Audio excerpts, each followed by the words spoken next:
کئی لوگوں کے مسلسل میسیجز سوشل میڈیا پر بے قراری اور بے چینی دیکھی جا رہی ہے، اور سب کی طرف سے سوال ہماری طرف آتے ہیں کہ کیا کرنا چاہیے، کیا کرنا چاہیے۔ کبھی حضور پاک کے نام پر گستاخی، کبھی قرآن پاک کو لے کر اسلام کو، مسجدوں کو، یہ پورا کا پورا ایک دجالی نظام ایکٹیو ہو گیا ہے۔ سب کے سب ہاتھ دھو کر پیچھے پڑے ہیں، ان کا ٹارگٹ صرف اسلام اور مسلمان ہے۔ کیا ہوگا ہمارا؟ یہ پوری طاقتیں جھونک دیں گے ابھی ہندوستان میں۔ رولنگ پارٹی ان کی ہے، حکومت ان کی ہے، ڈپارٹمنٹ بھی ان کی طرف سے، ساری طاقت و قوت دولت سب سیاست ان کے پاس ہے۔ ان غریب نہتے مسلمانوں کا مستقبل کیا ہوگا؟ قرآن کی آیت میں نے اسی لیے پڑھی خطبے کے بعد، اللہ فرماتا ہے یریدون لیطفئوا نور اللہ بافواہہم، کچھ خبیث یہ چاہتے ہیں کہ اپنے منہ کے پھونکوں سے اللہ کے چراغ کو بجھا دیں۔ لوگ یہ چاہتے ہیں کہ اپنے منہ کے پھونک سے اللہ کے چراغ کو بجھا دیں۔ اللہ کا چراغ اسلام ہے، اور اللہ فرماتا ہے واللہ متم نورہ، اور اللہ اپنے نور کو مکمل کر کے رہے گا۔ یہ دین پوری دنیا پر غالب آ کر رہے گا، چاہے تمہیں پسند ہو یا نہ ہو۔ کیا بات، بے شک بے شک، سبحان اللہ سبحان اللہ۔ نفرت میں تم کڑتے رہو، جلتے رہو، لیکن اسلام کی فطرت میں قدرت نے وہ لچک دی ہے، جتنا ہی دباؤ گے اتنا ہی وہ ابھرے گا۔ بے شک اے میرے غیور نوجوانوں جو بے قراری کے عالم میں جی رہے ہیں، جو سراسیمگی تمہارے درمیان پھیلی ہے، جو ڈر اور خوف کے ماحول میں تمہیں آج جس کیفیت نے مبتلا کیا ہے، میں ایک بات عرض کروں گا، کچھ نہیں ہونا ہے۔ اسلام کا کچھ نہیں بگڑے گا، میرے رسول کی ذات کا کچھ نہیں ہونا ہے۔ ایک نقطہ بھی عیب کا میرے آقا کی ذات پر نہیں آنا ہے، اور نہ ہی قرآن کا کوئی حرف بدلنا ہے، نہ ہی رب ذوالجلال کی طاقت و قوت کے ایک ہلکے ذرے تک بھی ان دنیا کے کمینوں کو پہنچنا ہے۔ کچھ نہیں ہونا ہے۔ جو کچھ بھی ہو رہا ہے یہ ہمارے اور تمہارے امتحان کا وقت ہے۔ جو کچھ بھی ہو رہا ہے یہ ہماری آزمائش، ورنہ اسلام وہ کسی کھیتی میں اگنے والا چھوٹا پودا نہیں ہے جسے کوئی بھی پکڑ کے ہلا دے۔ اسلام اس عظیم درخت کا نام ہے جس کی جڑیں تحت الثری میں، شاخیں اوج ثریا پر ہے۔ اس کا تنا تو دور کی بات، اس کا پتہ نہیں ہلا سکتے ہیں۔ اور ہر زمانے میں اسلام کو مقابلوں سے، منکرین سے اور دشمنوں سے مقابلہ رہا ہے، لیکن ہر دور میں اسلام پھلتا پھولتا رہا ہے۔ اور آج بھی کان کھول کر کے سن لے وہ ظالم، تم پوری طاقتیں لے کر کے بھی میرے اس دین کا کچھ نہ کر سکو گے۔ زیادہ سے زیادہ ہماری گردنیں مار سکتے ہو، زیادہ سے زیادہ ہمارے بچے مار سکتے ہو، زیادہ سے زیادہ بلڈوزر چلا کر کے یہ بلڈنگیں توڑ سکتے ہو، لیکن ایک بات یاد رکھنا، ایک چراغ بجھاؤ گے مولا 100 چراغ روشن کرے گا۔ بے شک 100 چراغ روشن کرے گا۔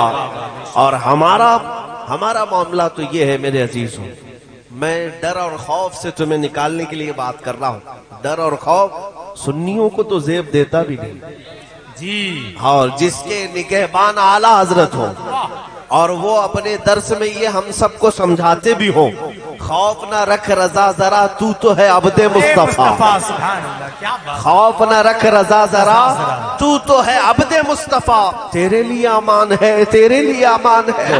سنیوں کو تو ڈر زیب نہیں دیتا۔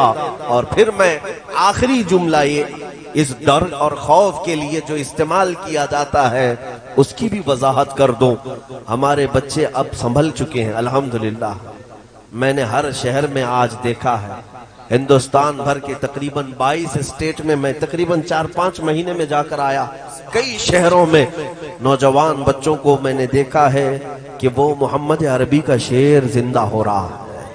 نبی اکرم صلی اللہ تعالی علیہ وسلم کے غلام اور وفادار اب بیدار ہو رہے ہیں، اس لیے کہ دنیا جب ڈراتی ہے تو کس بات سے ڈراتی ہے؟ موت سے ڈراتی ہے، پھانسی سے ڈراتی ہے۔ یہی چیزیں ہیں جو ڈر کی ہیں دنیا میں۔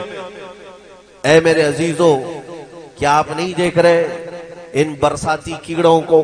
کبھی مسجدوں کے باہر آ کر تلواریں لہرا کر، چاقو چھری دکھا کر ڈرائے، اور مجھے حیرت ہوتی ہے اس قوم کو یہ تلواریں لہرا کر دکھا رہے ہیں جو 1400 سال سے کربلا سنتی آ رہی ہے.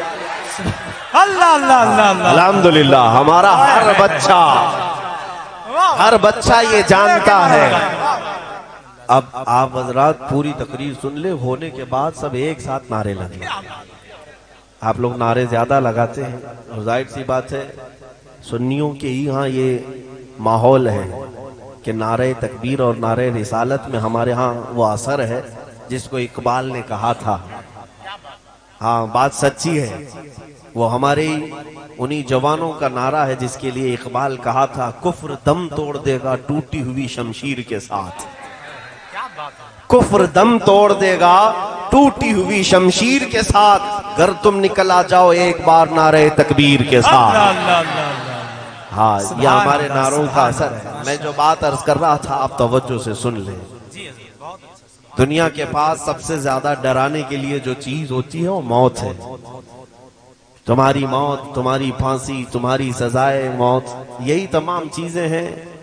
لیکن میرے عزیزوں، نوجوانوں، میرے بچوں، آپ سے یہ بات میں عرض کرنا چاہوں گا، موت تو آنی ہے، اس بات میں کسی کو اختلاف نہیں.